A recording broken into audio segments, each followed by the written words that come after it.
Have you ever felt like no matter how hard you try, you still fall short? That somehow you're not good enough, not strong enough, not worthy enough? You're not alone. We live in a world that measures our value by what we achieve, how we perform, and whether we meet expectations. But what if I told you that real strength isn't found in striving, but in surrender? What if the most powerful force in the universe isn't something you have to chase, but something that's already reaching out to embrace you? Today, we're not just talking about love, we're talking about the power of God's love, a love that doesn't demand perfection, but offers grace. A love that transforms, restores, and gives us the courage to step boldly into the life we were created for. Love is not just an emotion. It is not a fleeting feeling that comes and goes based on circumstances. It is the very essence of who God is. The Bible tells us God is love, 1 John 4:8. Not just that he has love, but that he is love.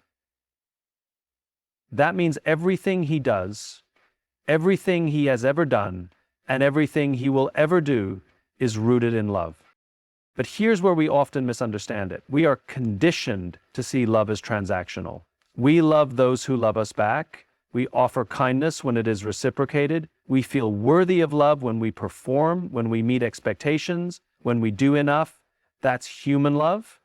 It is fragile, conditional, and often dependent on how we feel in the moment. God's love is different. It is not based on what we do, but on who he is. It is unconditional. That means there is nothing we can do to earn more of it and nothing we can do to lose it. Think about that for a moment. That means at your best, when you feel like you're thriving, when you feel strong in your faith, when you are making all the right choices, he loves you completely. But it also means that at your worst, in your failures, in your doubts, in the moments you feel furthest from him, he still loves you just the same. This kind of love is hard for us to grasp because it goes against everything the world teaches us. The world says love must be deserved. God says love is freely given. The world says love can be taken away.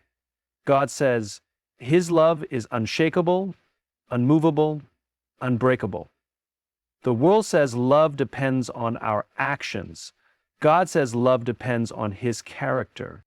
And if love is the foundation, then everything else flows from it. Think about a house. A house can be beautifully designed, built with the best materials, but if the foundation is weak, everything is at risk. Cracks begin to show. The structure becomes unstable. It doesn't matter how impressive the outside looks. If the foundation is not solid, the entire house is in danger of falling apart.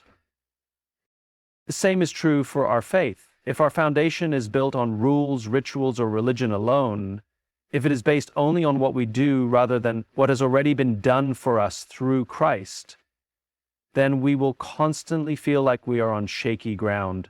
We will live in fear of failing. We will wonder if we are measuring up. We will try to prove our worth rather than resting in the love that has already been given to us. But when love is the foundation, everything changes. Suddenly, obedience is not about obligation. It is a response to love. Worship is not a performance. It is an outpouring of gratitude. Prayer is not a task to complete. It is a conversation with the one who loves us beyond measure. And what's more, when we truly understand that we are loved, we begin to live differently. Because when you know you are deeply loved, you stop searching for love in the wrong places. You stop striving for approval from people who are never meant to define your worth. You stop carrying the weight of shame and start walking in the freedom of grace. Love is the foundation. It always has been. It always will be. Perfection is an impossible standard, yet it is one that so many of us chase. From the moment we wake up, we are bombarded with the pressure to be more, to do more, to measure up. We want to be the perfect parent, the perfect spouse, the perfect friend, the perfect leader. We strive to meet expectations, some set by others, but most set by ourselves. And when we fall short, as we inevitably do, we feel the weight of guilt, shame, and self-doubt. But here's the truth. God never called us to be perfect. He called us to receive his grace. The world teaches us that our worth is measured by our performance. Do enough, achieve enough, prove yourself enough, and maybe, just maybe, you will be accepted. But grace turns that entire system upside down. Grace says, you are already accepted, not because of what you have done, but because of what Christ has done for you. Grace is the unearned, undeserved, unmerited favor of God. It is not a reward for good behavior. It is a gift that He freely gives. Think about that for a moment. If grace is a gift, that means you cannot earn it. No amount of striving, no amount of self-discipline, no amount of checking all the right boxes will ever make you more worthy of it. Because grace is not about what you do, it is about who God is. But the struggle is real, isn't it? We want to believe that grace is enough, yet we often live as if it isn't. We say we trust in God's grace, but we hold on to the mindset that we have to prove ourselves. We try to live up to impossible standards, thinking that if we can just be a little better, pray a little harder, serve a little more, then maybe we will finally be good enough. But grace whispers something different. Grace says, you don't have to be perfect because Jesus already is. Grace says, you don't have to carry this weight because it was never yours to carry. The beauty of grace is that it meets us exactly where we are, but it never leaves us there. It covers our past, strengthens us in the present, and carries us into the future. It is the bridge between our failures and God's faithfulness. And yet, so many of us struggle to fully embrace it. Why? Because grace requires us to surrender. It requires us to let go of the illusion of control. It asks us to stop pretending that we can earn our way into God's love and simply receive it instead. And that is difficult, because deep down, we want to contribute something. We want to feel like we have done our part, like we have paid our way. But grace doesn't work like that. Grace is not a transaction. It is an invitation to rest, to trust, to believe that what Jesus did on the cross was enough. But what happens when we don't believe that? When we live as though grace isn't enough, we start to define ourselves by our mistakes. We replay our failures over and over again, as if somehow, if we dwell on them long enough, we can undo them. We carry guilt like a heavy chain, convincing ourselves that we need to suffer a little longer before we are truly forgiven. But that is not what God intended for us. When we chase perfection, we end up exhausted. When we rely on grace, we find freedom. Because grace doesn't say, try harder. Grace says, come as you are. Grace doesn't say, you'll never measure up. Grace says, I measured up for you. Grace doesn't say, you are what you've done. Grace says, you are mine. And that changes everything. We are taught from an early age that strength is about control, that to succeed, we must have a firm grip on our lives, our plans, and our futures. The world tells us that power comes from how much we can accomplish, how much we can achieve, and how well we can hold everything together. We are told to push harder, do more, and never let go. Because to let go, to surrender, feels like weakness. But what if the greatest strength is found not in holding on, but in letting go? What if true power is not about control, but about surrender? Surrender is not giving up. It is not quitting. It is not admitting defeat. Surrender is a choice. It is the choice to trust that God's way is better than our way. It is the choice to believe that He sees what we cannot, that He knows what we do not, and that His plans are greater than anything we could ever orchestrate for ourselves. Yet surrender is one of the hardest things we are asked to do, because surrender requires faith. It requires us to step out of the driver's seat and allow God to take control. It requires us to lay down our need to understand, our desire to predict, and our tendency to fight for control over every aspect of our lives. And that is uncomfortable, because control gives us the illusion of safety. We convince ourselves that if we plan enough, if we prepare enough, if we work hard enough, then we can guarantee the outcome we want. But life doesn't work that way. No matter how much we try, there will always be things beyond our control. the unexpected diagnosis, the job loss, the betrayal, the closed door, the unanswered prayer. And in those moments, when life feels unpredictable, we are faced with a choice: cling to control or surrender to God's plan. But here's the truth: control is exhausting. Carrying the weight of every outcome, every decision, and every uncertainty is more than we were meant to bear. And God never intended for us to bear it alone. That is why He invites us to surrender, to lay our burdens at His feet, to release our grip and trust that He is working even when we can't see it. Think about a child learning to swim. The instinct is to panic, to thrash, to fight the water in an attempt to stay afloat. But the more the child struggles, the harder it becomes to breathe. The moment of breakthrough happens when the child learns to relax, to trust the water's ability to hold them up. It is in letting go that they discover they will not sink. The same is true in our relationship with God. When we struggle, when we fight, when we try to do everything in our own strength, we exhaust ourselves. But when we surrender, when we trust, when we let go of the desperate need to control everything, we begin to experience peace. But surrender is not a one-time event. It is a daily decision, because surrender is not just about the big things. It's about the small things too. It's about surrendering our pride when we want to prove we are right. It's about surrendering our need for approval when we worry about what others think. It's about surrendering our timelines when things aren't happening as quickly as we had hoped. And perhaps the most difficult part of surrender is that it often doesn't come with immediate answers. Sometimes surrender means trusting in the silence. It means believing that even when God isn't changing our circumstances, He is changing us. It means choosing faith over fear, even when the outcome is uncertain.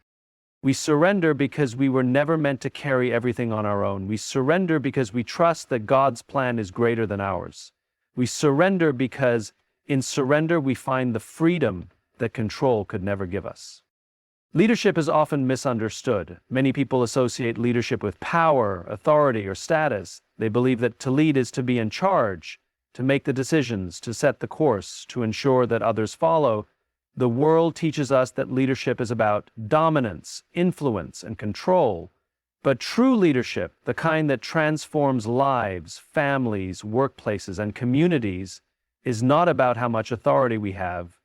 It is about how well we love. The greatest leaders in history were not the ones who demanded loyalty, but the ones who inspired it. They were not the ones who sought to be served, but the ones who served. The world may define leadership as being the strongest, the smartest, or the most successful.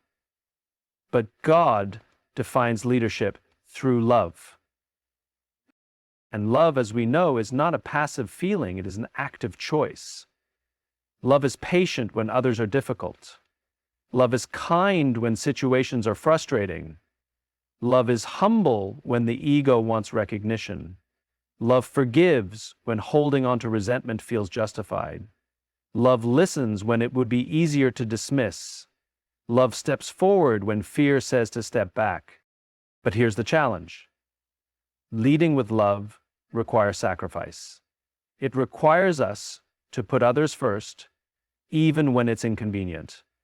It requires us to show grace, even when we don't feel like it. It requires us to see people not as obstacles to our goals, but as the very reason we lead in the first place. And yet, so often we approach leadership through the lens of results rather than relationships. We focus on productivity, on efficiency, on getting things done. And while results matter, they are never more important than the people producing them. If leadership is all about outcomes, but ignores the people behind them, it will always fall short. Think about the best leaders you've encountered in your life. Maybe it was a teacher, a coach, a mentor, a boss, or even a friend. What made them stand out? Was it their knowledge, their achievements, or was it how they made you feel? The best leaders are the ones who see people, who take time to invest in others, who lead not with fear, but with love. Leading with love does not mean ignoring discipline. It does not mean avoiding hard conversations. It does not mean excusing poor behavior, but it does mean approaching every situation with compassion. It means seeing beyond the action and understanding the heart behind it. It means choosing connection over correction, influence over intimidation, and service over self-interest. And leading with love is not just for those with a title or position. It is not reserved for CEOs, pastors, or public figures. We are all leaders in some way. Whether we lead in our families, our friendships, our communities, or our workplaces, we have the opportunity to set an example through love. But leading with love requires something that many struggle with: vulnerability. Love opens the door to disappointment. When we lead with love, we risk being hurt, misunderstood, or taken advantage of. But love is not about guarantees. It is about obedience. It is about showing up, pouring into others, and trusting that even if we don't see immediate results, we are planting seeds that will one day grow. And leading with love is not about perfection. It is not about having all the right answers or making all the right decisions. It is about consistency. It is about showing up day after day with a heart that is willing to serve. It is about being the kind of leader who inspires others, not by demanding respect, but by earning it through love. Because in the end, people won't remember the speeches we gave, the titles we held, or the achievements we accomplished. They will remember how we made them feel. They will remember if they felt valued, seen, and cared for. They will remember whether we led with control or whether we led with love. This is what we are so lucky to talk about. Fear is a powerful force. It shapes the way we think, the way we act, and the way we live. It whispers in our ears, planting seeds of doubt, insecurity, and hesitation. It tells us we are not enough. It tells us that the unknown is too dangerous, that the risk is too great, that we will fail, that we will be rejected, that we will fall short. Fear convinces us to play it safe, to stay where it's comfortable, to avoid stepping into the unknown. And in doing so, fear holds us back from the life God has called us to live.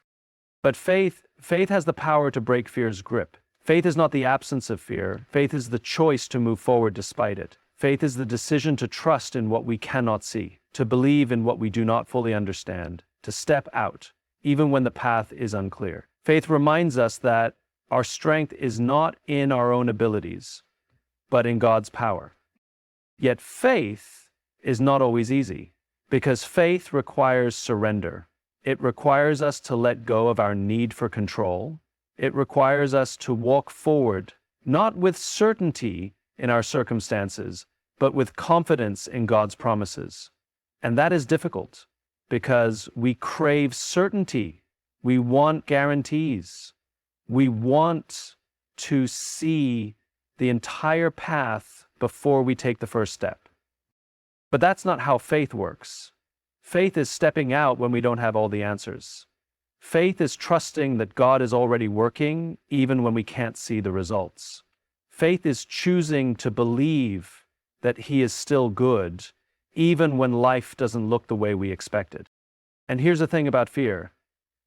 It doesn't go away just because we have faith. Fear will always try to creep in. It will always try to shake us, to stop us, to keep us from moving forward. But faith is not about never feeling afraid. Faith is about not letting fear have the final say. Look through the Bible and you will see a pattern. Every person who did something great for God had to face their fears. Moses feared he wasn't qualified. Gideon feared he wasn't strong enough. Esther feared stepping forward would cost her life. Peter feared stepping out of the boat. Over and over again, we see people who were afraid, but who chose faith anyway.